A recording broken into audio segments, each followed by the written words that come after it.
നമസ്കാരം. സ്പോട്ട് ലൈവിലേക്ക് സ്വാഗതം. ഏറെ കോളിളക്കമുണ്ടാക്കിയ കോട്ടയത്തെ പങ്കാളി കൈമാറ്റ കേസ് പുറത്തുവരുന്നത് ഒരു വർഷം മുൻപാണ്. കേരളത്തെ ഏറെ ലജ്ജിപ്പിച്ച ഒരു യുവതിയുടെ വെളിപ്പെടുത്തലിന് പിന്നാലെ ആ യുവതിയുടെ ഭർത്താവ് ഉൾപ്പെടെ 5 പേർ അന്ന് അറസ്റ്റിലായിരുന്നു. ആ സംഭവം നടന്ന് ഒരു വർഷത്തിന് ശേഷം, അതായത് ഇക്കഴിഞ്ഞ മെയ് 19 അന്നത്തെ പരാതിക്കാരിയായ യുവതിയെ കൊലപ്പെടുത്തിയ സംഭവം ഞെട്ടലോടെയാണ് നമ്മൾ കേട്ടത്.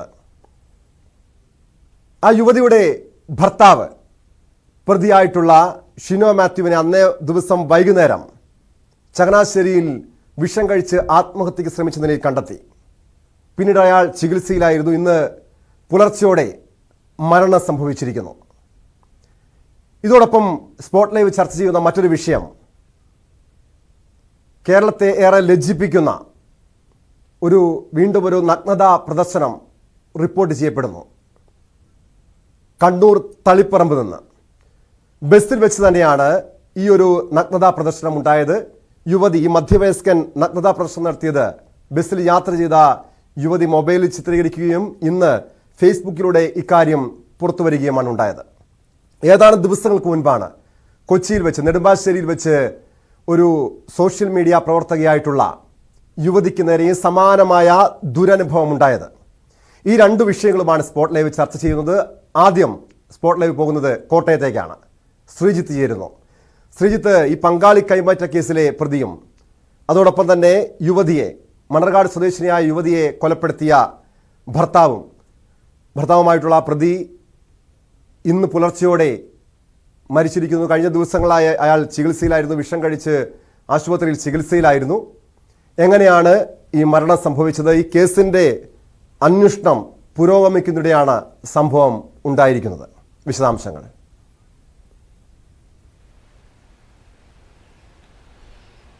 ടോം, കഴിഞ്ഞ 19 ഈ മണർകാട് മാലത്തെ വീട്ടിലെത്തി ഈ യുവതിയെ, അതായത് പങ്കാളിയെ കൈമാറ്റം ചെയ്യുന്ന കേസിലെ പരാതിക്കാരി, ഒരേ ഒരു പരാതിക്കാരിയായ യുവതിയെ ഭർത്താവ് വെട്ടിക്കൊല്ലുന്നത്. അതിനേതാണ്ട് 2 ആഴ്ച മുൻപ് ഇവർ തമ്മിൽ വീണ്ടും ഒരുമിച്ച് താമസിക്കാൻ തുടങ്ങിയിരുന്നു. 2 ആഴ്ച മുൻപാണ് വീണ്ടും പിണങ്ങി മണർകാട് മാലത്തെ വീട്ടിലേക്ക് കുഞ്ഞുങ്ങൾക്കൊപ്പം എത്തുന്നത്. കുഞ്ഞുങ്ങളൊക്കെ പുറത്ത് കളിക്കാൻ പോയ സമയത്താണ് ഇയാൾ വന്ന് ഇവരെ വെട്ടിക്കൊല്ലുന്ന സ്ഥിതിവിശേഷം ഉണ്ടായത്. അന്ന് വളരെ ഞെട്ടിക്കുന്ന ഒരു സംഭവമായിട്ടാണ് ഇത് പുറത്തു വന്നത്. കാരണം കേരളമാകെ ഞെട്ടിയ ഒരു സംഭവമായിരുന്നു പങ്കാളിയെ കൈമാറ്റം ചെയ്യുന്നു എന്ന കേസ്. കറുകച്ചാൽ പോലീസ് സ്റ്റേഷനിലായിരുന്നു ഈ കേസ് കൊടുത്തിരുന്നത്. അതിനെ തുടർന്ന് 5 പേർക്കെതിരെ കേസ് രജിസ്റ്റർ ചെയ്യുകയും ഈ പങ്കാളി കൈമാറ്റത്തിൽ ഇടപെട്ട 5 പേർക്കെതിരെ കേസ് രജിസ്റ്റർ ചെയ്യുകയും ഒക്കെ ചെയ്തിരുന്നു. ഈ ഭർത്താവായിരുന്നു മുഖ്യ പ്രതി. അതിന് പിന്നാലെയാണ് ഇവർ ഒരുമിച്ച് താമസിക്കാനൊക്കെ തുടങ്ങിയത് ഈ അടുത്ത കാലത്താണ്. പക്ഷെ അതിനുശേഷവും നേരെ മുന്നോട്ട് പോകാത്തൊരു സാഹചര്യത്തിലാണ് ഈ യുവതി തിരിച്ച് വീട്ടിലേക്ക് എത്തിയത്. അതിനിടെയാണ് അന്ന് ഏതാണ്ട് രാവിലെ 9 മണിയോടുകൂടി ഈ കൊലപാതകം വീട്ടിനുള്ളിൽ നടക്കുന്നത്. കുഞ്ഞുങ്ങൾ കളിച്ചു കഴിഞ്ഞ് തിരികെ വീട്ടിലേക്ക് എത്തിയപ്പോഴാണ് അമ്മയെ രക്തം കൊണ്ട് കുളിച്ച നിലയിൽ കാണുന്ന ഒരു സ്ഥിതിവിശേഷം ഉണ്ടായത്. എന്തായാലും തുടർന്ന് സമീപത്തുള്ളവരെല്ലാം വിവരം അറിയിച്ചുകൊണ്ടാണ് മെഡിക്കൽ കോളേജിലേക്ക് എത്തിച്ചെങ്കിലും അവരുടെ മരണം സ്ഥിരീകരിക്കുകയായിരുന്നു. അന്ന് ഈ പ്രതിയെ ഇയാളാണ് കൃത്യം ചെയ്തത് എന്ന് ഈ പെൺകുട്ടിയുടെ പിതാവടക്കം ആരോപിച്ചിരുന്നു. പ്രതിയെ കണ്ടെത്താനുള്ള വ്യാപക പരിശോധന പോലീസ് നടത്തിയിരുന്നു. പക്ഷേ അന്ന് വൈകുന്നേരം 6:30 അടുത്ത വിവരം പുറത്തു വരുന്നത് ഇയാളെ വിഷം കഴിച്ച നിലയിൽ ചെത്തിപ്പുഴയിലെ സ്വകാര്യ ആശുപത്രിയിൽ പ്രവേശിപ്പിച്ചിരിക്കുന്നു എന്നുള്ളത്. തുടർന്ന് ഉടൻ തന്നെ അന്വേഷണ സംഘം മണർകാട് പോലീസ് അവിടെ എത്തുകയും ഇയാളുടെ ആരോഗ്യനിലയെ കുറിച്ചുള്ള വിവരങ്ങൾ തേടുകയും ഉടൻ തന്നെ കോട്ടയം മെഡിക്കൽ കോളേജ് ആശുപത്രിയിൽ പ്രവേശിപ്പിക്കുകയും ചെയ്തിരുന്നു. അന്ന് ആദ്യഘട്ടത്തിൽ പുറത്തു വന്നിരുന്ന വിവരം ഇയാൾക്ക് ഗുരുതരാവസ്ഥയിലല്ല ഉള്ളത് എന്നുള്ളതായിരുന്നു. പക്ഷേ അതിനിടെയാണ് വളരെ നിർണായകമായ ഒരു വിവരം പുറത്തു വരുന്നത്. ഇയാൾ തന്നെ പോലീസിന് കൊടുത്ത മൊഴി താൻ പൊളോണിയമാണ് കഴിച്ചത്, അതാണ് എൻ്റെ ശരീരത്തിൽ ഉള്ളത് എന്നും അതിൻ്റെ കുപ്പികളടക്കം ഇയാൾ പോലീസിന് നൽകുകയും ചെയ്തു. അത് പൊളോണിയത്തിൻ്റെ ഒരു കഴിച്ചാൽ രാസപദാർത്ഥമാണ്. അത് കഴിച്ചാൽ അടുത്ത് ചികിത്സയ്ക്കടക്കം എത്തുന്നവർ PPE കിറ്റും മറ്റും ധരിച്ചു പോകേണ്ട ഒരു സാഹചര്യമുണ്ട്. അതിൻ്റെ റേഡിയേഷൻ മറ്റും ഈ ആളുകളിലേക്ക് എത്തുന്ന സ്ഥിതിവിശേഷം ഉണ്ടായിരുന്നു. അതുകൊണ്ട് തന്നെ പോലീസ് ഈ പൂർണ്ണമായും ചികിത്സ പൂർത്തിയാക്കിയ ശേഷം മതി തുടരന്വേഷണം എന്ന നിലയിലേക്ക് കാര്യങ്ങൾ എത്തിയിരുന്നു. പക്ഷേ ഇയാളെ അന്ന് തന്നെ പ്രതി ചേർത്തുകൊണ്ട് ഇയാളുടെ മൊഴി, ഇയാൾ തന്നെയാണ് കൃത്യം ചെയ്തതെന്ന് പറഞ്ഞിരുന്നു, ഇയാളുടെ മൊഴി രേഖപ്പെടുത്തിക്കൊണ്ട് കേസന്വേഷണത്തിലേക്ക് കടക്കുകയും ചെയ്തത്. പക്ഷേ ഈ രാസപരിശോധനാ ഫലത്തിനായി ഇയാൾ പൊളോണിയം പോലെ ഈ പ്രതിയുടെ ഷിനോ മാത്യുവിന്റെ മൊഴി അന്ന് തന്നെ പോലീസ് രേഖപ്പെടുത്തിയിരുന്നു. ഈ കേസുമായി ബന്ധപ്പെട്ട്, അതായത് ഭാര്യയെ കൊലപ്പെടുത്തിയത് അന്ന് ഈ പങ്കാളി കൈമാറ്റ കേസിൽ പരാതി നൽകിയതിന്റെ പ്രതികാരമായിട്ടാണോ എന്ന രീതിയിൽ ഏതെങ്കിലും മൊഴികൾ ഇയാളുടെ ഭാഗത്തു നിന്നും പോലീസിന് ലഭിച്ചിട്ടുണ്ടോ? അതോടൊപ്പം തന്നെ അങ്ങനെയെങ്കിൽ ഇത് പ്രതികാര നടപടിയാണെങ്കിൽ, ഒരു പ്രതികാര കൊലപാതകമാണെങ്കിൽ അതിന് പിന്നിൽ മറ്റേതെങ്കിലും ഗൂഢാലോചന ഉണ്ടായിരുന്നു? ഈ കേസിൽ മറ്റാർക്കെങ്കിലും, ഗൂഢാലോചന ഉൾപ്പെടെ മറ്റാർക്കെങ്കിലും പങ്കാളികളായിട്ടുണ്ടോ ആരെങ്കിലും? അങ്ങനെ എന്തെങ്കിലും വിവരങ്ങൾ പോലീസ് ഈ കേസുമായി ബന്ധപ്പെട്ട്, ഈ യുവതിയുടെ കൊലപാതകവുമായി ബന്ധപ്പെട്ട എന്തെങ്കിലും വിവരങ്ങൾ പോലീസ് പങ്കുവെക്കുന്നുണ്ടോ ശ്രീജിത്ത്?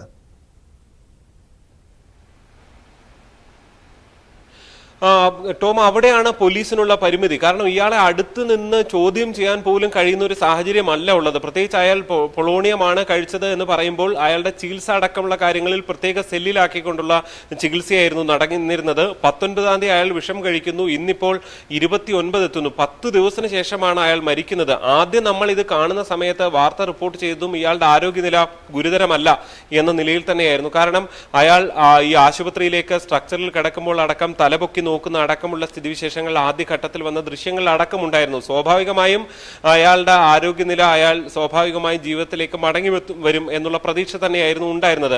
പക്ഷെ പൊളോണിയം എന്ന് കേട്ടതോടുകൂടി പോലീസിനും ഇതിന്റെ ഒരു ഗുരുതരാവസ്ഥ പിടികിട്ടുകയും തുടർന്ന് വലിയ ചികിത്സയിലേക്ക് കാര്യങ്ങൾ മാറ്റുകയും ചെയ്തിരുന്നു.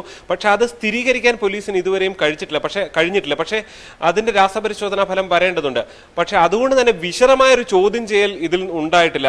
വിശദമായ ചോദ്യം ചെയ്യലിൽ മാത്രമേ ഇതിൽ കൂടുതൽ വിവരങ്ങൾ പുറത്തു വരികയുള്ളൂ. പ്രത്യേകിച്ച് പ്രതികാരമുണ്ട് എന്നുള്ള കാര്യത്തിൽ യാതൊരു സംശയവുമില്ല. പക്ഷെ അതിനപ്പുറത്തേക്ക്, ഇയാൾക്കപ്പുറത്തേക്ക് കൂടുതൽ പ്രതികളുണ്ടോ എന്ന കാര്യമാണ് ഇതിൽ ഇനി വെളിപ്പെടാനുള്ളത്. അതാണ് ഈ സംഭവത്തിൽ ഏറ്റവും നിർണായകമായി വെളിപ്പെടാനുള്ളത്. പക്ഷെ പോലീസ് നടത്തിയ അന്വേഷണത്തിൽ, പ്രാഥമികമായ അന്വേഷണത്തിൽ അത്തരം വിവരങ്ങളൊന്നും തന്നെ കണ്ടെത്തിയിട്ടില്ല. അതിനു പകരം ഇയാൾ ഈ അടുത്തിടെ വീണ്ടും വഴക്കുണ്ടാകുന്ന സാഹചര്യം ഉണ്ടായിരുന്നു. ഈ യുവതി തിരിച്ച് വീട്ടിലേക്ക് വന്ന് താമസിക്കുന്ന സാഹചര്യം ഉണ്ടായിരുന്നു. അതെല്ലാം മുന്നിൽ കണ്ടുകൊണ്ടുള്ള ഒരു പ്രതികാരം കൂടി ഇതിലുണ്ട്. നേരത്തെ പങ്കാളി കൈമാറ്റ കേസുമായി ബന്ധപ്പെട്ടും ഈ യുവതി ഒറ്റയ്ക്ക് നിന്നതുകൊണ്ടാണ്, പരാതിക്കാരി ഇവർ മാത്രമായിരുന്നു ഉണ്ടായിരുന്നത്. കൂടുതൽ ദമ്പതിമാരൊക്കെ ഈ കേസിൽ ഉൾപ്പെട്ടിട്ടുണ്ട് എന്ന് പോലീസിന് വിവരം ലഭിച്ചിട്ടുണ്ടെങ്കിൽ പോലും പരാതിയില്ല എന്നുള്ള പ്രശ്നമായിരുന്നു ഉണ്ടായിരുന്നത്. പല സ്ത്രീകളുമായും പോലീസ് അന്ന് കറുകച്ചാൽ പോലീസും ചങ്ങനാശ്ശേരി ഡിവൈഎസ്പി ഉൾപ്പെടെയുള്ളവരുടെ അന്വേഷണ സംഘം, അതായത് ഈ പരാതിക്ക് പിന്നാലെ ഈ യുവാവിന്റെ ഷിനോ മാത്യുവിന്റെ അറസ്റ്റിന് പിന്നാലെ അതിനെല്ലാം ശേഷം തിരികെ എത്തി ഈ യുവതിയും ഒപ്പം തന്നെയാണ് ഭർത്താവ് കഴിഞ്ഞിരുന്നത്. ഈ യുവതിയെ വീണ്ടും ഈ കെണിയിലേക്ക്, ഈ പങ്കാളി കൈമാറ്റ കേസിന്റെ ആ കെണിയിലേക്ക്, പങ്കാളി കൈമാറ്റം ചെയ്യുന്ന ആ ഗ്യാങ്ങിലേക്ക്, ആ ഗ്രൂപ്പിലേക്ക് എത്തിക്കുന്നതിന്റെ ഭാഗമായിട്ട് ഇയാൾ വീണ്ടും ഒപ്പം കൂടിയതായിരുന്നോ? അങ്ങനെ എന്തെങ്കിലും സൂചനകളുണ്ടോ? അതോടൊപ്പം 12-14ഓളം ഗ്രൂപ്പുകൾ, ഈ പങ്കാളി കൈമാറ്റ ഗ്രൂപ്പുകൾ കേരളത്തിൽ നിലവിലുണ്ട് എന്നാണ് പോലീസ് നൽകുന്ന ചില സൂചനകൾ. ആ ഗ്രൂപ്പുകൾ കേന്ദ്രീകരിച്ചുള്ള ഈ അന്വേഷണ സംഘത്തിന്റെ നീക്കങ്ങൾ, നിലവിൽ അതുമായി ബന്ധപ്പെട്ട എന്തെങ്കിലും വിവരങ്ങളും ഈ അന്വേഷണ സംഘത്തിൽ നിന്ന് നമുക്ക് ലഭിക്കുന്നുണ്ടോ ശ്രീജിത്ത്?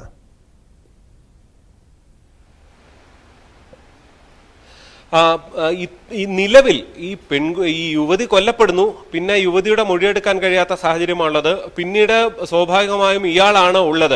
പക്ഷെ ഇയാളുടെയും മൊഴി കൃത്യമായിട്ട് എടുക്കാൻ കഴിയാത്തൊരു സാഹചര്യം പോലീസിന് ഉണ്ടായിരുന്നു എന്നാണ് നമുക്ക് മനസ്സിലാക്കാൻ സാധിക്കുന്നത്. ടോം, അവിടെയെല്ലാം ശ്രദ്ധിക്കേണ്ടത്, ഇങ്ങനൊരു കേസ് ഉണ്ടാകുമ്പോൾ പോലും പോലീസ് വളരെ സമഗ്രമായി അന്വേഷിക്കുന്നു. ഒരുപാട് ദമ്പതിമാരിലേക്ക് ഈ അന്വേഷണം എത്തുന്നു. പക്ഷെ അവരാരും തന്നെ ഇതിലൊരു പരാതി ഉന്നയിക്കാനോ, അതായത് അവർക്കുള്ളിൽ പരാതി ഉണ്ടെങ്കിലും ഒരു കേസുമായി മുന്നോട്ട് പോകാൻ തയ്യാറല്ല. അപ്പൊ പോലീസിന്റെ കാര്യം തന്നെ ടോം പറയുന്നുണ്ട്, 10-14 ഗ്രൂപ്പുകൾ ഉണ്ട് എന്ന്. പക്ഷെ ഇതിൽ പരാതിയില്ല എങ്കിൽ ഇതിൽ ഫലത്തിൽ നടക്കുന്നത് ലൈംഗിക പീഡനവും ലൈംഗിക ദുരുപയോഗവും ഒക്കെ ആയിരിക്കും ഫലത്തിൽ നടക്കുന്നത്. പക്ഷെ അതില് ഒരു പരാതിക്കാരി വേണം. പരാതിക്കാരി ഇല്ലാതെ അതൊരു റേപ്പ് പോലും ആകാത്ത സാഹചര്യം തന്നെ ഉണ്ടാകുന്നു എന്നുള്ളതാണ് ഫലത്തിൽ സംഭവിക്കുന്നത്. ഇവിടെ കറുകച്ചാലിൽ ഉണ്ടായ കേസിൽ ഇങ്ങനെ ഒരു പരാതിക്കാരി ഉണ്ടായിരുന്നു എന്നുള്ളതാണ്. പക്ഷെ ആ ഒരേ ഒരു പരാതിക്കാരിയെയാണ് അവരുടെ ഭർത്താവ് വെട്ടിക്കൊല്ലുന്നത്. പോലീസിനെ സംബന്ധിച്ച് വലിയ പരിമിതികളുള്ള ഒരു കേസായിരുന്നു ആദ്യഘട്ടത്തിൽ തന്നെ പങ്കാളിയെ കൈമാറ്റം ചെയ്ത കേസ്. അതിന് പിന്നാലെ ഈ കേസിലും ഫലത്തിൽ ഇയാൾ കൂടി മരിക്കുന്നതോടെ കൂടുതൽ ശക്തമായ ഒരു അന്വേഷണത്തിലേക്കോ കൂടുതൽ വിശദമായ ഒരു ചോദ്യം ചെയ്യലിലേക്കോ ഒന്നും പോകാൻ കഴിയാതെ പോലീസ് ഫലത്തിൽ പ്രതിസന്ധിയിലായിരിക്കുന്നു എന്നുള്ളതാണ് എടുത്ത് പറയാനുള്ളത്. എന്തായാലും ഇവർക്ക് ഈ പ്രശ്നങ്ങളെല്ലാം ഉണ്ടായ ശേഷവും അവർ ഒരുമിച്ച് താമസിച്ചിരുന്നു. കഴിഞ്ഞ ഏതാണ്ട് ഒരു 15 ദിവസം മുൻപാണ്, അതായത് ഈ 19-ാം തീയതിക്ക് ഒരു 15 ദിവസം മുൻപാണ് ഇവർ പിരിഞ്ഞ് വീണ്ടും മാലത്തെ വീട്ടിലേക്ക് യുവതി എത്തിയത്, യുവതിയും കുട്ടികളും എത്തിയതെന്നാണ് അവരുടെ ബന്ധുക്കളിൽ നിന്ന് നമുക്ക് അറിയാൻ സാധിച്ചത്. എന്തായാലും അതിനൊക്കെ പിന്നാലെയാണ് ഈ സംഭവങ്ങൾ വീണ്ടും ഈ കൊലപാതകത്തിലേക്ക് കാര്യങ്ങൾ എത്തുന്നത്. ഏറ്റവും ഒടുവിൽ ഈ പ്രതിയെ ഈ അവശനിലയിൽ വിഷം കഴിച്ച അവശനിലയിൽ കണ്ടെത്തുന്നു. അത് പൊളോണിയമാണെന്ന് പറയുന്നത് പക്ഷേ ഇനിയും സ്ഥിരീകരിച്ചിട്ടില്ല. എന്തായാലും ഒരു ആദ്യ ഘട്ടത്തിൽ ബോധമുണ്ടായിരുന്ന ഒരാളാണ്, 10 ദിവസത്തോളം ആശുപത്രിയിൽ ചികിത്സയിൽ കഴിഞ്ഞ ഒരാളാണ്. അതുകൊണ്ട് തന്നെ ഒരു കാര്യം ഉറപ്പിക്കാം, മാരകമായ എന്തോ വിഷാംശം തന്നെയാണ് അയാൾ ഉപയോഗിച്ചിട്ടുള്ളത്. അല്ലെങ്കിൽ ഇത്ര ദിവസവും ആശുപത്രിയിൽ വിഷം കഴിച്ച് ചികിത്സയിൽ കഴിഞ്ഞിരുന്ന ഒരാൾ മരിക്കേണ്ട സാഹചര്യം ഒരുപക്ഷെ ഉണ്ടാകണമെന്നില്ല. ഒരുപക്ഷെ ആന്തരാവയവങ്ങളെയൊക്കെ ഇത് ബാധിച്ചിട്ടുണ്ടാകാം. പിന്നീട് പതുക്കെ അങ്ങനെ ആയിരിക്കാം മരണത്തിലേക്ക് എത്തുന്നത്. എന്തായാലും ഇൻക്വസ്റ്റ് നടപടികളാണ് ഇപ്പോൾ കോട്ടയം മെഡിക്കൽ കോളേജിൽ തുടർന്നുകൊണ്ടിരിക്കുന്നത്. അതിനുശേഷം ഒരുപക്ഷെ ഇന്നിനി വൈകുന്നേരം പോസ്റ്റ്മോർട്ടം ഉണ്ടാകാനുള്ള സാധ്യത നമുക്ക് തള്ളിക്കളയാൻ കഴിയില്ല. അല്ലെങ്കിൽ നാളെ ആയിരിക്കും പോസ്റ്റ്മോർട്ടം ഉണ്ടാകുക. അതിൽ മാത്രമായിരിക്കും കൂടുതൽ വിവരങ്ങൾ അറിയുക. പക്ഷെ അപ്പോഴും എന്ത് വിഷപദാർത്ഥം എന്നുള്ളത് ഇനിയും രാസപരിശോധനാ ഫലം കൃത്യമായി പുറത്തു വരേണ്ടതുണ്ട്. അതാണ് ഇക്കാര്യത്തിൽ ഏറ്റവും നിർണായകമായി ഇനി ബാക്കി നിൽക്കുന്നത്. ടോം. ശ്രീജിത്ത്, അതോടൊപ്പം ഈ പോലീസിനെ സംബന്ധിച്ച് ഇനി എത്രത്തോളം വെല്ലുവിളി നിറഞ്ഞതായിരിക്കും ഈ 2 കേസുകളുടെ അന്വേഷണം? കാരണം ഈ 2 കേസിന്റെ അന്വേഷണം ഒരു പരിധിവരെയും വഴിമുട്ടിയെന്ന് പറയാൻ കഴിയുമോ? കാരണം പങ്കാളി കൈമാറ്റ കേസ്, അതിന്റെ അന്വേഷണം പുരോഗമിക്കണം. കാരണം ഇനി ഏതൊക്കെ ഗ്രൂപ്പുകൾ, മറ്റ് ഗ്രൂപ്പുകളിലേക്ക് അന്വേഷണം നീങ്ങണം. ഇയാൾക്കൊപ്പം ഈ ഷിനോ മാത്യുവിനൊപ്പം ഇതിനു മുൻപ് അറസ്റ്റിലായവരെ, ഈ പങ്കാളി കൈമാറ്റ കേസുമായി ബന്ധപ്പെട്ട് അറസ്റ്റിലായവരെ വീണ്ടും ചോദ്യം ചെയ്യാനുള്ള എന്തെങ്കിലും നീക്കമുണ്ടോ? അവർക്ക് ഈ കൊലപാതകത്തിൽ എന്തെങ്കിലും പങ്കുണ്ടോ? ഈ ഗൂഢാലോചന എന്തെങ്കിലും പങ്കുണ്ടോ? അങ്ങനെ കാര്യങ്ങളുള്ള ഒരു അന്വേഷണത്തിലേക്ക് പോലീസ് കടക്കുമോ? അതോടൊപ്പം ഈ കൊലപാതക കേസിലെ മുഖ്യ പ്രതി, അതായത് കൊലയാളി തന്നെ മരണപ്പെടുന്ന സാഹചര്യം, ഇനി പോലീസിനെ സംബന്ധിച്ച് എന്താണ് ഈ 2 കേസുകളുടെയും അന്വേഷണത്തിൽ പോലീസിനെ സംബന്ധിച്ചുള്ള എന്തെങ്കിലും ഈ ഇതിൽ തെളിവുകൾ കണ്ടെത്താൻ എന്തെങ്കിലും വഴികൾ ഇനി പോലീസിന് മുന്നിലുണ്ടോ ശ്രീജിത്ത്?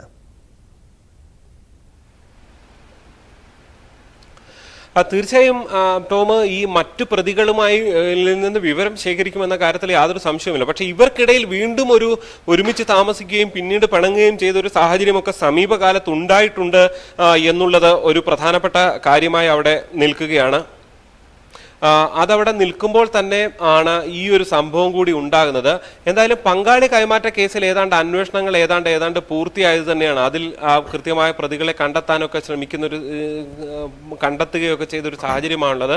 അതിൽ കൂടുതൽ അന്വേഷണത്തിലേക്ക് പോകാൻ ഇനി പോലീസിന് സാധിക്കാത്തൊരു സ്ഥിതി ഉണ്ടാകുന്നത് അവിടെ പരാതിക്കാറില്ല എന്നുള്ളതാണ്. സ്വാഭാവികമായും ഇപ്പോഴത്തെ ഈ ക്രൈമിൽ, ഇപ്പോൾ ഉണ്ടായ യുവതിയുടെ കൊലപാതകത്തിൽ തുടരൊരു അന്വേഷണത്തിലേക്ക് പോലീസ് പോകുന്ന സമയത്ത് മറ്റ് പ്രതികൾക്കും എന്തെങ്കിലും പങ്കുണ്ടോ എന്ന കാര്യം പോലീസ് സ്വാഭാവികമായും പരിശോധിക്കും.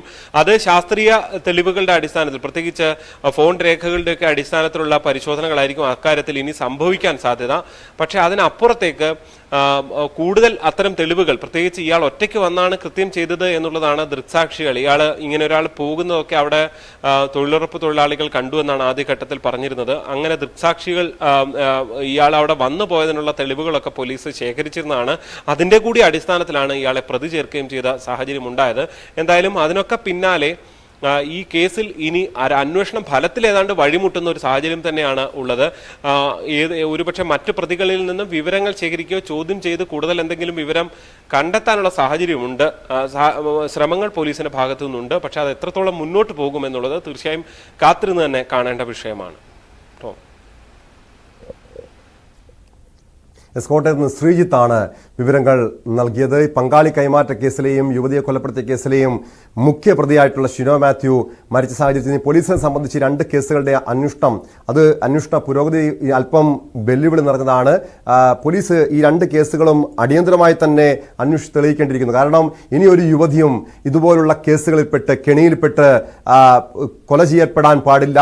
ഒരു യുവതിയും കെണിയിൽപ്പെടാൻ പാടില്ല. കാരണം നിരവധി ഗ്രൂപ്പുകൾ ഈ പങ്കാളി കൈമാറ്റ ഗ്രൂപ്പുകൾ കേരളത്തിലുണ്ട് എന്ന് പുറത്തു വന്ന പശ്ചാത്തലത്തിൽ ഒരുപക്ഷെ പരാതിക്കാരുണ്ടാകില്ല. കാരണം പലപ്പോഴും ഈ ഭർത്താക്കന്മാരുടെ മറ്റു പങ്കാളികളുടെയും കെണിയിൽപ്പെട്ട ഒരു പശ്ചാത്തലത്തിൽ പല യുവതികളും ഈ വിവരങ്ങൾ പുറത്തു പറയാൻ ഒരുപക്ഷെ മടി കാണിക്കുമായിരിക്കും. പക്ഷേ എങ്കിൽ പോലും പോലീസ് ഈ കേസുകളുടെ അന്വേഷണം അടിയന്തരമായി തന്നെ പുരോഗമിച്ചുകൊണ്ട് വീണ്ടും ഈ കേസ് ശക്തമായി തന്നെ അന്വേഷിച്ച് ഇതിലെ യഥാർത്ഥ പ്രതികളെ കണ്ടെത്തണം. അതോടൊപ്പം തന്നെ ഈ ഗ്രൂപ്പുകൾ നിയമവിരുദ്ധമായി പ്രവർത്തിക്കുന്ന ഈ പങ്കാളി കൈമാറ്റ ഗ്രൂപ്പുകൾ കണ്ടെത്തി ഇത് പൂർണ്ണമായും നശിപ്പിക്കേണ്ട ഒരു നടപടിയിലേക്കും പോലീസ് കടക്കണം. സ്പോട്ട് ലൈവിലൊരു ഇടവേള. സ്പോട്ട് ലൈവിലേക്ക് തിരികെ സ്വാഗതം. സ്പോട്ട് ലൈവിന് ചർച്ച ചെയ്യുന്നത് കണ്ണൂരിൽ ഒരു ബസ്സിൽ വെച്ച് യുവതിക്ക് നേരെയുണ്ടായ നഗ്നതാ പ്രദർശനമാണ്. കേരളത്തെ ഏറെ ലജ്ജിപ്പിച്ചുകൊണ്ട് കഴിഞ്ഞ ദിവസം ഒരു KSRTC ബസ്സിൽ വെച്ച് കൊച്ചിയിൽ വെച്ച് ഒരു യുവതിക്ക് നേരെ സമാനമായ ദുരനുഭവം ഉണ്ടായിരുന്നു. അന്ന് ആ യുവതി സമൂഹ മാധ്യമങ്ങളിലൂടെയാണ്, ഇൻസ്റ്റഗ്രാമിലൂടെയാണ് ഇക്കാര്യം പുറം ലോകത്തെ അറിയിച്ചത്. ഇന്നും സമാനമായ ഒരു സംഭവം കണ്ണൂർ തളിപ്പറമ്പിൽ, അതും ബസ്സിൽ വെച്ച് യുവതിക്ക് നേരെ നഗ്നത പ്രദർശനം ഉണ്ടാകുന്നു. യുവതി ഫേസ്ബുക്കിലൂടെ ഇക്കാര്യങ്ങൾ പുറം ലോകത്തെ അറിയിക്കുന്നു. ഈ ഒരു മധ്യവയസ്കനാണ് നഗ്നതാ പ്രദർശനം നടത്തിയത്. ഇയാളുടെ ദൃശ്യങ്ങൾ ഉൾപ്പെടെ പുറത്തു വന്നിട്ടുണ്ട്. മനു ഭരത് ചേരുന്നു വിശദാംശങ്ങളുമായി. മനു, ഈ നഗ്നതാ പ്രദർശനം നടത്തിയ വ്യക്തിയുടെ ദൃശ്യങ്ങൾ ഉൾപ്പെടെ ഇപ്പോൾ പുറത്തു വന്നിട്ടുണ്ട്. ഈ യുവതി സമൂഹ മാധ്യമങ്ങളിലൂടെ ഇക്കാര്യങ്ങൾ പുറം ലോകത്തെ അറിയിച്ചിട്ടുണ്ട്. പോലീസിന് പരാതി നൽകിയിട്ടുണ്ടോ? ഈ വ്യക്തിയെ കണ്ടെത്താൻ പോലീസിന് കഴിഞ്ഞിട്ടുണ്ടോ? ടോം, ഈ യുവതി പോലീസിൽ പരാതിയായി നൽകിയിട്ടില്ല. പക്ഷേ ഈ ദൃശ്യങ്ങൾ സാമൂഹ്യ മാധ്യമങ്ങളിൽ പ്രചരിച്ച സാഹചര്യത്തിൽ പോലീസ് ഇത് വളരെ ഗൗരവത്തോടുകൂടി എടുത്തിരിക്കുകയാണ്. അല്പം മുമ്പ് നമ്മൾ പയ്യന്നൂർ DYSPയുമായി ബന്ധപ്പെട്ടു. അദ്ദേഹം ഈ വിഷയം വളരെ ഗൗരവമായി എടുത്തിരിക്കുന്നു എന്നാണ് വ്യക്തമാക്കിയിരിക്കുന്നത്. മാത്രമല്ല, ഈ പെൺകുട്ടിയെ കണ്ടുപിടിച്ച് അവരുടെ മൊഴി രേഖപ്പെടുത്താനും പോലീസ് സ്വമേധയാൽ കേസെടുത്ത് ഇതിൻ്റെ നടപടിക്രമങ്ങളുമായി മുന്നോട്ട് പോകാനാണ് തീരുമാനിച്ചിരിക്കുന്നത് എന്നത് ഒരല്പം ആശ്വാസം പകരുന്നു. പക്ഷേ ഇത്തരം സംഭവങ്ങൾ വളരെ വ്യാപകമാകുന്നു എന്നതാണ് നമുക്ക് മനസ്സിലാകുന്നത്. ഈ നന്ദിത ശങ്കരുടെ ഒരു അനുഭവം ഉണ്ടായി, അത് ആ കുട്ടി തുറന്നു പറഞ്ഞതിന് ശേഷം വീണ്ടും തുടരെ ഇത്തരം അനുഭവങ്ങൾ പുറത്തേക്ക് വരികയാണ്. അപ്പോൾ അതൊരു ഒറ്റപ്പെട്ട സംഭവമല്ല. ഇത് നിത്യവും കേരളത്തിൽ പലയിടങ്ങളിൽ ബസ്സിൽ, ട്രെയിനിൽ ഒക്കെ നടക്കുന്ന സ്ഥിരം സംഭവങ്ങളിൽ ഒന്ന് മാത്രമാണ് എന്ന് വ്യക്തമാവുകയാണ്. ഇതിപ്പോൾ ഇന്നലെ ഞായറാഴ്ച ഉച്ചയ്ക്ക് ചെറുപുഴയിൽ നിന്ന് തളിപ്പറമ്പിലേക്ക് പോകാനാണ് ഈ പെൺകുട്ടി ബസ്സിലേക്ക് കയറിയത്. ബസ്സിൽ കയറിയ പെൺകുട്ടി അവിടെ ഇരിക്കുന്ന ഘട്ടത്തിൽ ഈ പുറകിലിരുന്ന മധ്യവയസ്കൻ ഇവരെ ശ്രദ്ധ ആകർഷിക്കാനുള്ള പല നീക്കങ്ങൾ നടത്തുന്നു. അവരോട് എപ്പോൾ ബസ് പോകും എന്നൊക്കെയുള്ള കാര്യങ്ങൾ ചോദിക്കുന്നു. തുടർന്നാണ് ഇത്തരം ചേഷ്ടകൾ കാണിക്കുന്നത്. ഇത് ഈ പെൺകുട്ടി അങ്ങോട്ട് നോക്കാൻ പോലും ആ കുട്ടിക്ക് പറ്റാത്തൊരു സാഹചര്യമായതിനാൽ ഒരു വീഡിയോ പെട്ടെന്ന് തന്നെ ഓൺ ചെയ്ത് അത് ചിത്രീകരിക്കുന്നു. പിന്നീട് ആ ദൃശ്യങ്ങൾ കണ്ട ആ കുട്ടി തന്നെ, യുവതി തന്നെ അത്ഭുതപ്പെട്ടു പോകുന്ന ഒരു സാഹചര്യമാണ് ഉണ്ടായിട്ടുള്ളത്. അപ്പോൾ സ്വാഭാവികമായും ഇത് സാമൂഹ്യ മാധ്യമങ്ങളിൽ വലിയ പ്രതിഫലനങ്ങൾ സൃഷ്ടിച്ചിട്ടുണ്ട്. പോലീസ് വളരെ ഗൗരവമായി ഈ വിഷയം എടുക്കുന്നുണ്ട്. നേരത്തെ കണ്ണൂരിൽ പയ്യന്നൂരിൽ തിരികെ എത്താം. ഇപ്പോൾ പയ്യന്നൂർ DYSP പ്രേമചന്ദ്രൻ സ്പോട്ട് ലൈവിൽ തത്സമയം ചേരുന്നുണ്ട്. സാർ, ഈ ഒരു വിഷയം, അതായത് കണ്ണൂർ തളിപ്പറമ്പിൽ ഈ ബസ്സിൽ വെച്ച് യുവതിക്ക് നേരെ നഗ്നതാ പ്രദർശനവും ലൈംഗിക ചേഷ്ട കാണിക്കുന്ന ഒരു സംഭവം ഉണ്ടായത്, ഇത് ഏറെ ദൗർഭാഗ്യകരമാണ്, കേരളത്തെ ലജ്ജിപ്പിക്കുന്ന സംഭവമാണ്. സമാനമായ രീതിയിലുള്ള ഈ ദുരനുഭവങ്ങൾ നിരവധി ഇപ്പോൾ റിപ്പോർട്ട് ചെയ്യപ്പെടുന്നുണ്ട്. ഈ യുവതി പോലീസിന് പരാതി നൽകിയിട്ടുണ്ടോ? ഈ യുവതിയുടെ മൊഴിയെടുക്കാൻ കഴിഞ്ഞിട്ടുണ്ടോ? ഈ പ്രതിയെ തിരിച്ചറിയാൻ പോലീസിന് കഴിഞ്ഞിട്ടുണ്ടോ സാർ? പ്രതിയെ യുവതിയുടെ മൊഴിയെടുക്കാൻ വേണ്ടി പോലീസ് നടപടി ആരംഭിച്ചിട്ടുണ്ട്. എത്രയും പെട്ടെന്ന് മൊഴിയെടുത്ത് നിയമ നടപടി സ്വീകരിക്കുന്നതാണ്.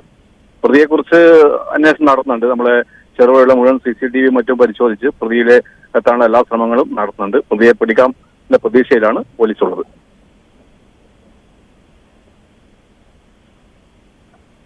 ഇതുമായി ബന്ധപ്പെട്ട്, ഈ സംഭവവുമായി ബന്ധപ്പെട്ട് പോലീസിന് ഇതുവരെയും ലഭിക്കുന്ന എന്തെങ്കിലും പ്രാഥമികമായ വിവരങ്ങൾ എന്തൊക്കെയാണ്? ഇതുവരെ പ്രതിയെക്കുറിച്ചൊന്നും നമുക്ക് പ്രാഥമിക വിവരം ലഭിച്ചില്ല. നമ്മൾ എന്തായാലും അതിന്റെ ശ്രമത്തിലാണ്. CCTV ഒക്കെ പരിശോധിച്ച് വരികയാണ്. അവർ മൂവ്മെന്റും കാര്യങ്ങളൊക്കെ പരിശോധിച്ച് വരികയാണ്.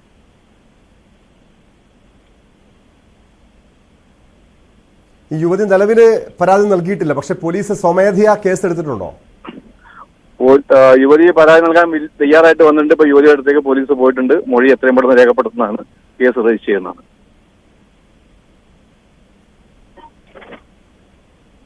അങ്ങനെയെങ്കിൽ, കാരണം ഇതിപ്പം നഗ്നതാ പ്രദർശനമുണ്ട്, ലൈംഗിക ചേഷ്ട കാണിക്കുന്നു.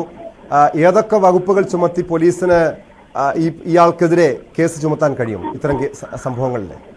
അത് നമ്മൾ വീഡിയോ നമ്മൾ പരിശോധിക്കട്ടെ, അതുപോലെ മൊഴി രേഖപ്പെടുത്തട്ടെ. അതിനുശേഷം അതിന് ചെയ്യാൻ പറ്റുന്ന എല്ലാ നിയമപരമായ എല്ലാ വകുപ്പുകൾ ചേർത്ത് നമ്മൾ കേസ് രജിസ്റ്റർ ചെയ്യുന്നതാണ്.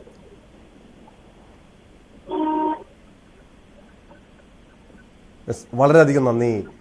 ഇപ്പോൾ പ്രതികരിച്ചതിന് പയ്യന്നൂർ ഡിവൈഎസ്പി ശ്രീ പ്രേമചന്ദ്രനാണ് സ്പോട്ട് ലൈവിൽ തത്സമയം പ്രതികരിച്ചത്. പോലീസ് മൊഴിയെടുക്കുന്നതിന് വേണ്ടി ഈ പെൺകുട്ടിയുടെ അടുത്തേക്ക് പോവുകയാണ്. പെൺകുട്ടിയിൽ നിന്നും മൊഴിയെടുത്ത ശേഷം പോലീസ് കേസ് എടുക്കും. അതിനുശേഷം പ്രതിയെ കണ്ടെത്താനുള്ള ഊർജിതമായ അന്വേഷണം തുടങ്ങിയിട്ടുണ്ടെന്നാണ് പയ്യന്നൂർ ഡിവൈഎസ്പി സ്പോട്ട് ലൈവിനോട് പ്രതികരിച്ചിരിക്കുന്നത്. മനു ഭരത് വീണ്ടും ചേരുന്നു. മനു, പോലീസ് എന്തായാലും ഊർജിതമായ നടപടികളിലേക്ക് കടക്കുന്നു. ഇതിനു മുൻപ് നമുക്കറിയാം, ഈ നന്ദിത എന്ന പെൺകുട്ടി പരസ്യമായി അന്ന് സമൂഹ മാധ്യമങ്ങളോട് പ്രതികരിച്ചപ്പോൾ പൊതുസമൂഹം നന്ദിതയ്ക്ക് അനുകൂലമായി നന്ദിതയുടെ ആ ധീരതയെ പ്രശംസിച്ചുകൊണ്ട് രംഗത്തെത്തിയിരുന്നു. പക്ഷെ അവിടെയും കണ്ടു ചില ഒറ്റപ്പെട്ട ആക്രമണങ്ങൾ, നന്ദിതയ്ക്ക് നേരെയുള്ള ആക്രമണങ്ങൾ, നന്ദിതയുടെ വസ്ത്രധാരണ സംബന്ധിച്ച്, നന്ദിതയുടെ പ്രതികരണവുമായി ബന്ധപ്പെട്ടൊക്കെ വലിയ രീതിയിലുള്ള ആക്രമണങ്ങൾ ഒരു വിഭാഗം ആളുകളുടെ ഭാഗത്തുനിന്നും, യുവാക്കളുടെ ഭാഗത്തുനിന്ന് ഉൾപ്പെടെ ചില സോഷ്യൽ മീഡിയ ഗ്രൂപ്പുകളിൽ നിന്നെല്ലാം വലിയ രീതിയിൽ ആക്രമണം ഉണ്ടായിരുന്നു. ഇങ്ങനെയുള്ള സംഭവങ്ങൾ ഉണ്ടാകുമ്പോൾ പലപ്പോഴും പെൺകുട്ടികൾ പരസ്യമായി പ്രതികരിക്കാൻ മടി കാണിക്കും. പക്ഷേ ഇവിടെയും കണ്ണൂരിൽ നമ്മൾ കണ്ടു വളരെ ധീരമായ രീതിയിൽ ഇതിന് പ്രതികരിച്ച, ഇവിടെ ദൃശ്യം പകർത്തിയ, അതിനുശേഷം സമൂഹ മാധ്യമങ്ങളുടെ പരസ്യമായി ഈ വിഷയത്തെക്കുറിച്ച് വിവരിച്ച ഒരു യുവതിയുടെ ധീരത. ഇങ്ങനെ പലപ്പോഴും പ്രതികരിക്കുന്ന പെൺകുട്ടികളെ നിശബ്ദരാക്കാനുള്ള ശ്രമവും ഈ സമൂഹ മാധ്യമങ്ങളിൽ തന്നെ ഉണ്ടാകുന്നുണ്ട്. എങ്ങനെയാണ് ഈ ഒരു വിഷയത്തെ നോക്കിക്കാണേണ്ടത് മനു? ഇത് ഈ പയ്യന്നൂരിലെ തന്നെ അനുഭവങ്ങൾ നമ്മൾ കഴിഞ്ഞ കുറച്ച് ദിവസങ്ങൾ എടുക്കണം. ഒട്ടനവധി അനുഭവങ്ങൾ ഈ പയ്യന്നൂരിൽ ഇത്തരം ഉണ്ടായിട്ടുണ്ട്. ഈ ഏറ്റവും ഒടുവിൽ പയ്യന്നൂരിൽ നിന്ന് ചെറുവത്തൂരിലേക്കുള്ള ഒരു പാസഞ്ചർ ട്രെയിനിലാണ് ഒരു ആൾ നഗ്നതാ പ്രദർശനം നടത്തിയത്. അയാൾ അവിടെ ന്യൂമാഹി സ്വദേശിയായ ഒരു ഷാജി എന്നൊരാളാണ് അവിടെ നഗ്നതാ പ്രദർശനം നടത്തിയത്. അവിടെ പെൺകുട്ടികളെല്ലാം കൂടെ പരാതിപ്പെടുകയും ഇയാൾ അവിടുന്ന് പെട്ടെന്ന് തന്നെ രക്ഷപ്പെടുകയും ഈ പിന്നീട് സ്റ്റേഷൻ മാസ്റ്ററുടെയൊക്കെ സഹായത്തോടുകൂടി ഈ പ്രതിയെ പിടിക്കുകയും ചെയ്തൊരു സംഭവമുണ്ടായി. അപ്പോൾ പലയിടങ്ങളിലും ഇത് ആദ്യം ഇങ്ങനെ ഒരു അനുഭവം പെട്ടെന്ന് കാണുമ്പോൾ പെൺകുട്ടികൾക്കോ അല്ലെങ്കിൽ സ്ത്രീകൾക്കോ ഒക്കെ ഇത് എന്താണ് ചെയ്യേണ്ടത് എന്നത് ഒരു നിമിഷം അവർ പകച്ചു പോകുന്നൊരു സാഹചര്യം ഉണ്ടാവുകയാണ്. ഇപ്പോൾ നന്ദിതയും അത് തന്നെയാണ് പറഞ്ഞത്. ആദ്യം പെട്ടെന്നൊന്ന് ഫ്രീസായിപ്പോയി. അതിനുശേഷമാണ് അവർ ധൈര്യം സംഭരിച്ച് പ്രതികരിക്കാൻ ഒക്കെ തയ്യാറാകുന്നത്. ഈ കണ്ണൂരിൽ നടന്ന സംഭവം അങ്ങനെ ആദ്യം ഈ യുവതിയെ അങ്ങോട്ടേക്ക് നോക്കാൻ പോലും ഭയന്ന് നിൽക്കുന്നൊരു സാഹചര്യമാണ്. പക്ഷേ പിന്നീടാണ് ധൈര്യം സംഭരിച്ച് മൊബൈൽ ഓൺ ചെയ്ത് അങ്ങോട്ടേക്ക് ഈ ക്യാമറ തിരിച്ചു വയ്ക്കുന്നതൊക്കെ. അപ്പോൾ പ്രതികരിക്കണമെന്നൊരു അഭിവാഞ്ഛ ആളുകളിലിടയിലുണ്ട്. പക്ഷേ അതിന് ആദ്യഘട്ടത്തിൽ സാധിക്കുന്നില്ല. അപ്പോൾ പലപ്പോഴും ഇത്തരം പ്രതികൾക്ക് അത് രക്ഷപ്പെടാനൊരു സാഹചര്യം ഒരുക്കുന്നു. ഇപ്പോൾ പെൺകുട്ടി ഇയാൾ ഇത് ചെയ്യുമ്പോൾ വീഡിയോ ഓൺ ചെയ്തു, റെക്കോർഡ് ചെയ്തു. പെട്ടെന്ന് തന്നെ അപ്പോഴേക്കും ആ ധൈര്യം സംഭരിച്ച് അത് ബസ് ജീവനക്കാരെയൊക്കെ അറിയിക്കുമ്പോഴേക്കും ഇയാൾ അവിടുന്ന് പോയിരുന്നു. അപ്പോൾ ബസ് ജീവനക്കാരെൽ ഈ യുവതിയും എല്ലാം ചേർന്ന് ആ പരിസരം മുഴുവൻ പരിശോധിക്കുകയും ഒക്കെ ചെയ്തിട്ടുണ്ട്. ട്രെയിനിലുമുണ്ടായ സമാന സാഹചര്യത്തിലുള്ള സംഭവം തന്നെ പ്രതികരിച്ചു തുടങ്ങുമ്പോഴേക്കും ഇയാൾ രക്ഷപ്പെട്ട് കഴിഞ്ഞിരുന്നു. പക്ഷേ അതിനുശേഷമാണ് ഇവർ കുറെ കൂടെ ധൈര്യം സംഭരിച്ച ആളുകളോട് ഈ കാര്യം പറയുകയും പിന്നീട് ആളുകൾ ഇടപെടുകയും പയ്യന്നൂരിലാണെങ്കിൽ ഈ ട്രെയിനിലാണെങ്കിൽ അവിടുന്ന് ഈ സ്റ്റേഷൻ മാസ്റ്ററുടെ സഹായം തേടുകയും പിന്നീട് പോലീസും എല്ലാം കൂടെ ഈ പ്രതിയെ പിടികൂടുന്നത്. അപ്പോൾ സമാനമായ രീതിയിൽ ആദ്യം പ്രതികരിക്കാൻ കഴിയാതെ പോകുന്നു എന്നതാണ് പലപ്പോഴും ഈ പ്രതി രക്ഷപ്പെടുന്നതിന് ഒരു സാഹചര്യം ഉണ്ടാക്കുന്നത്.